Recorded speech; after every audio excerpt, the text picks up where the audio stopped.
This is an easy story to tell. All you have to do is count. It starts back in the 50s on the road.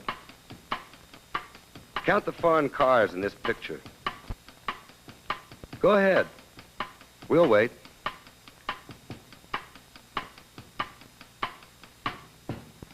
Now add 20 years. Things have changed. This is the 1970s. Count the foreign cars in this picture. We'll wait again. We'll even help you. 1, 2, 3, 4, 5, 6, 7, 8, 9, 10. Yes. Things have changed. You want to know the facts? In 1950, less than 1 car in 1,000 came from overseas. There were so few, we never even worried about it. Today, the national figure is 170 out of each 1,000 cars. And we sure do worry about it.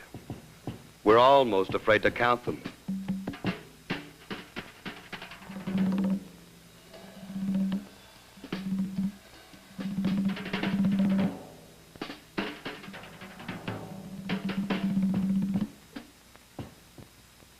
The facts are even more dramatic when we move to the coasts. This is Boston Harbor. And those are Volkswagens. They're coming in.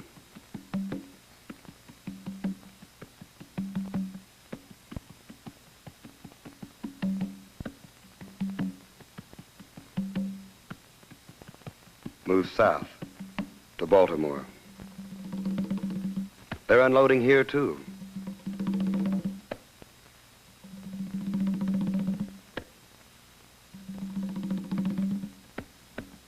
Just a few miles away, they're rolling right by the plant where Chevrolets are assembled. Headed for our customers.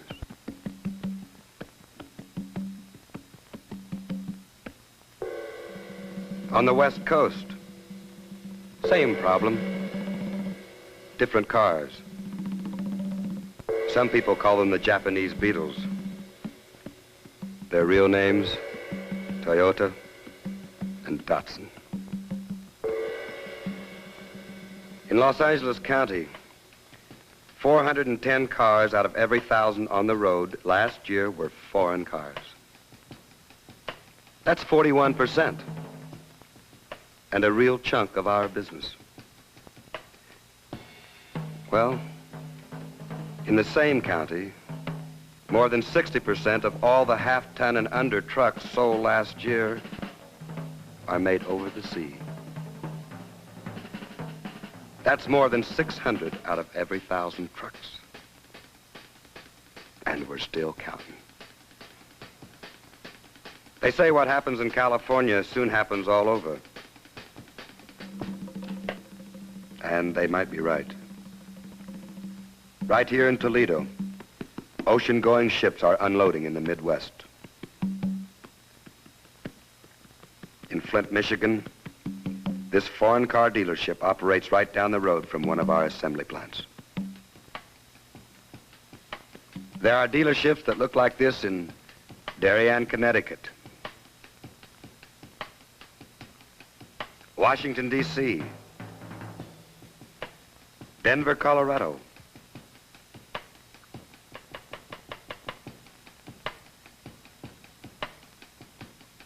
Dallas, Texas, and Detroit, Michigan, Motown, USA. They've come a long way in just 22 years. They are not the enemy. They're the competition. They're seeing the USA, all right. All right. But it's serious for you. Should we worry? The answer is yes. We're all involved in the problem. The designers are faced with a challenge. The sales force must work to sell our products. And the people in the plants must be sure our cars will meet the challenger. We can learn a lot from what happened in other industries. Most of us know that 9 out of 10 home radios are made in Japan. That industry is gone from the USA. Did you know that 2 out of every 5 pair of shoes are made overseas? Little league or big league? 9 out of every 10 baseball mitts sold in the U.S. are made somewhere else. That sweater you wear to the bowling alley? Where is that made? 7 out of 10 sweaters come from another land. And motorcycles. American motorcycles have just about disappeared. 19 out of 20 are foreign made. You get the picture? We're losing to the competition. We haven't lost yet in the auto business. They have their troubles too. But they've been gaining because we have forgotten how we made our business strong. We are strong when everybody comes to work every working day. We are strong when we do the job and do it right the first time. How many times have you heard someone say, "Don't work too hard"? Hard work is what made us strong. We are only strong when we are willing to compete with the whole world. We cannot hope for the government to save us. Tariffs and surtaxes only help for a little while. In the world market, foreign governments could increase taxes on our goods. That means people in other U.S. industries lose the competitive edge.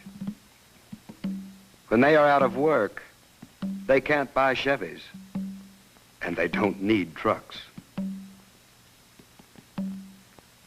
You see what we mean? In a short while, our jobs could disappear. So we really have to compete. Competing means we have to make better cars that will match the others in value. Each time the foreign car figure climbs even 1% in the market, 20,000 of our jobs are lost. 20,000 people looking for work. Yeah, that's a lot of people to go out of work. But 1% of the U.S. market is 86,000 cars. And the national figure? 17%. That means 340,000 jobs have been lost to the foreign cars. It isn't just the sale of cars that hurts. Jobs making and selling parts for those cars are lost. It hurts everywhere. Right at this moment, auto plants in this country are operating at 73% of what they could be doing. The lowest since 1930. That hurts in 2 big ways. First, we lose the production and the jobs it creates. Next, we lose the customers. When people are not on a payroll, they can't buy new cars. Well, what are you doing about it? Nothing. That's what happened in other industries. Nothing. Washington, D.C. At a meeting of textile industry executives today, a spokesman expressed... Now you can turn on your TV and hear the news. Balance of trade and the Japanese are taking over the textile and the shoe industry. Most recent statistics show that foreign imports in textiles now represent 61% of the entire domestic market. In-depth studies indicate that little change can be expected. That is not our plan. We recognize the competition, and we know what has to be done. In the first place, everybody, we mean everybody, has to show up and work every scheduled working day. 5 out of 5 in a Chevrolet. That's what we need. 3 out of 5 isn't enough to build a car that will compete.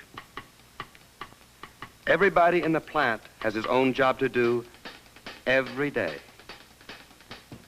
Let's keep it that way so we'll all have jobs. All of you know how confusing it is when dozens of people stay home.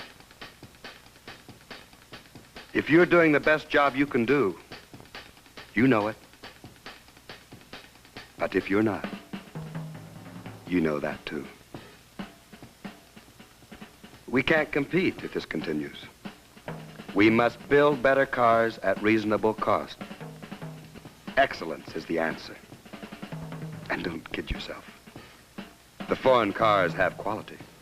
They are well built by people who care. But they don't have to be better cars than we build. We can compete.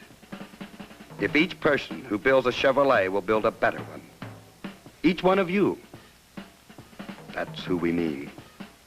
If we can count on you, we won't have to count foreign cars.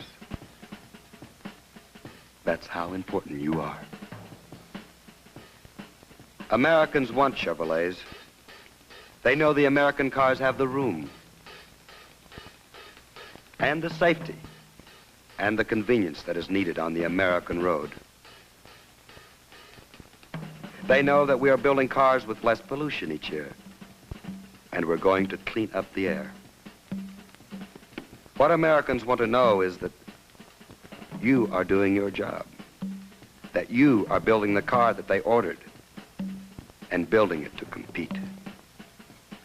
They want to know that you are fussy about the wiring, each nut, bolt, that you have pride. They want to know that you will holler when you see something is wrong, that you won't let it pass, because you care about the whole car, the whole job. They really want to know that they have bought the right car, because you made it right. We can't do anything about the foreign cars that have already been sold, but we can do something about each car that we build. That's the way we beat the competition. That's the way we beat the problem of the beetle and the bug. We can build better value, and we can outsell anybody because we build the value when we build the car. But it's up to you to build better value into our Chevrolets, to make them right. That's your pride. It is necessary to design and engineer better Chevrolets. It's up to you to do better and more efficient work in the office. The competition is out there, always out there, and they want to beat us. Let's show them that you can't beat a Chevrolet. In our ballpark, we're the #1 team. And we're counting on you.